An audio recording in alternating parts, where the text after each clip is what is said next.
Hi friends, 86 creations മലയാളത്തിലേക്ക് ഏവർക്കും സ്വാഗതം. അപ്പം നമുക്ക് എളുപ്പത്തിൽ നെക്ക്, നമ്മുടെ റൗണ്ട് നെക്ക് എങ്ങനെ കട്ട് ചെയ്ത് സ്റ്റിച്ച് ചെയ്യാമെന്നുള്ളത് നല്ല അടിപൊളിയായിട്ട് നമ്മൾ പറഞ്ഞു തരുന്നുണ്ട്. അപ്പോൾ ഇനി എല്ലാവരും അങ്ങനെ തന്നെ ചെയ്തെടുക്കണം. അപ്പോൾ അതാ ലൈനിങ് ചുരിദാറിലാട്ടോ നമ്മൾ ചെയ്യുന്നത്. അപ്പം നമ്മൾ ലൈനിങ്ങും നമ്മുടെ മെയിൻ ക്ലോത്തുമായിട്ട് നമ്മളൊന്ന് അറ്റാച്ച് ചെയ്തതാ ഇതേപോലെ ഒന്ന് അറ്റാച്ച് ചെയ്ത് വെക്കണം. അപ്പം നമ്മളിന്ന് ക്യാൻവാസ് പേപ്പർ വെച്ചിട്ടാണ് നമ്മൾ ചെയ്യുന്നത്. അപ്പം നമ്മുടെ ഇതിൽ നമുക്ക് എത്രയാണോ നമ്മുടെ ഇതിപ്പം ഞാനൊരു 2.5 ഇഞ്ച് വീതിയിലെടുത്തിട്ട് 5.25 ഇഞ്ചാണ് ഞാൻ ഇറക്കം എടുത്തിരിക്കുന്നത്. അപ്പം നമ്മുടെ ഇഷ്ടത്തിന് നമുക്ക് എത്രയാണോ വേണ്ടത് അതനുസരിച്ചിട്ട് നമ്മൾ എടുത്തിട്ട് ഇതേപോലെ ഒന്ന് കർവ് ചെയ്തെടുക്കുക.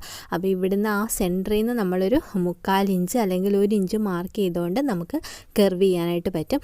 എന്നിട്ട് നമ്മൾ സാധാരണ നമ്മുടെ ആ കർവിനനുസരിച്ച് നമുക്ക് 1 ഇഞ്ച് വീതി കൊടുത്തുകൊണ്ട് നമുക്കിത് കട്ട് ചെയ്തെടുക്കണമെങ്കിൽ എടുക്കാം.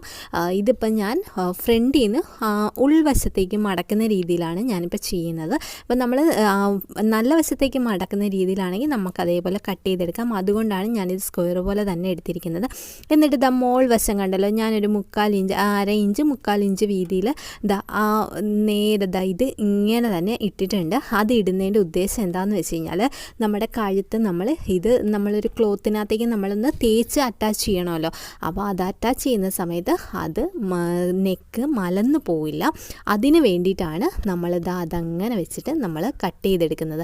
അവസാനം നമ്മൾ നന്നായിട്ട് സ്റ്റിഫ് ചെയ്ത് കഴിയുമ്പോഴത്തേക്കും നമുക്കത് കട്ട് ചെയ്ത് കളയാവുന്ന കാര്യമുള്ളൂ.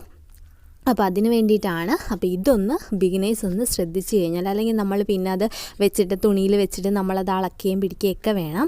അതിന് വേണ്ടിയിട്ടാണ്. അപ്പോൾ നമ്മൾ ഒരു ലൈനിങ് പീസിൽ അല്ലെങ്കിൽ നമുക്ക് ഏതോ തുണി അതുമായിട്ട് മാച്ച് ആവുന്ന തുണിയിൽ വേണം ഇതൊന്ന് അറ്റാച്ച് ചെയ്തെടുക്കാനായിട്ട്. നല്ല ചൂടിനിട്ടിട്ട് വേണം നമ്മൾ അറ്റാച്ച് ചെയ്തെടുക്കാനായിട്ട്.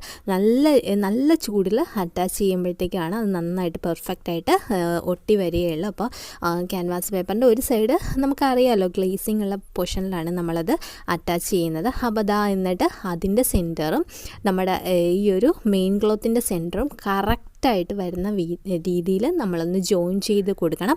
എന്നിട്ട് ഒന്നെങ്കിൽ നമുക്ക് നമുക്ക് മുട്ടുസൂചി കൊണ്ട് ഒന്നെങ്കിൽ അതൊന്ന് സെക്യൂർ ചെയ്യണം. അതല്ലെങ്കിൽ നമുക്ക് ആ സെൻറ്റർ പോർഷൻ ഒന്ന് സ്റ്റിച്ച് ചെയ്തുകൊണ്ട് തന്നെ നമുക്ക് സെക്യൂർ ചെയ്യാം. എന്നിട്ട് ഇതേപോലെ റൗണ്ടായിട്ട് നമ്മൾ തയ്ക്കണം. അപ്പോൾ തയ്ക്കുമ്പോൾ ശ്രദ്ധിക്കേണ്ട ഒരു കാര്യം എന്ന് പറയുന്നത് നമ്മുടെ ആ ഒരു നമ്മുടെ ആ ക്യാൻവാസ് പേപ്പറും ആ തുണിയുമൊക്കെ ആയിട്ട് കറക്റ്റായിട്ട് വരുന്ന ആ ഒരു ജോയിൻ്റ് ഇല്ലേ, അതായത് ക്യാൻവാസ് പേപ്പറിൻ്റെ കറക്റ്റ് തുമ്പ് അവിടെ തന്നെ നമ്മളൊന്ന് സ്റ്റിച്ച് ചെയ്യണം. അതായത് ക്യാൻവാസ് പേപ്പറിൽ തന്നെ കയറ്റിക്കൊണ്ട്, അതായത് അത്രയും തുമ്പ് കൊണ്ട് കണക്കാക്കിയിട്ട് വേണം നമ്മൾ സ്റ്റിച്ച് ചെയ്തെടുക്കാനായിട്ട്.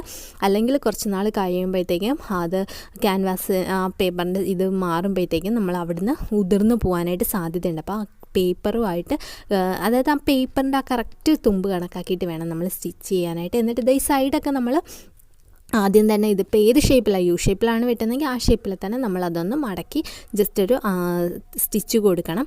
എന്നിട്ട് നമ്മളിത് അതിനകത്തേക്ക് വെച്ചിട്ട് സ്റ്റിച്ച് ചെയ്തെടുക്കുകയാണ് ചെയ്യുന്നത്. അപ്പോൾ ഇങ്ങനെയാണ് നമ്മൾ നോർമലായിട്ട് ഇതിപ്പോൾ ക്യാൻവാസ് പേപ്പർ വെച്ചിട്ടാണ് ചെയ്യുന്നതെങ്കിൽ, അല്ലെങ്കിലും ഉള്ള വീഡിയോസ് അല്ലാണ്ട് ചെയ്യുന്ന രീതിയിലുള്ളത് നമ്മുടെ ചാനലിൽ നമ്മൾ അപ്ലോഡ് ചെയ്തിട്ടുണ്ട്. കാണാത്തവരതൊന്ന് കണ്ടു നോക്കണം. അപ്പം നമുക്ക് അടിപൊളിയായിട്ട് നമ്മുടെ നെക്ക്, എന്നിട്ട് നമ്മളത് സ്റ്റിച്ച് ചെയ്ത് കഴിയുമ്പോഴത്തേക്കും നോർമൽ നെക്ക് നമ്മൾ തിരിച്ചിടില്ല, അതേപോലെ തന്നെ നമുക്ക് തിരിച്ചിട്ടെടുത്തിട്ട് സ്റ്റിച്ച് ചെയ്താൽ മതി. ഡബിൾ സ്റ്റിച്ച് ചെയ്തെടുത്ത് കഴിഞ്ഞാൽ അടിപൊളിയായിട്ട് നമുക്ക് ചെയ്തെടുക്കാനായിട്ട് പറ്റും. അപ്പോൾ എല്ലാവർക്കും ഇഷ്ടമായെന്ന് കരുതുന്നു. Thank you for watching.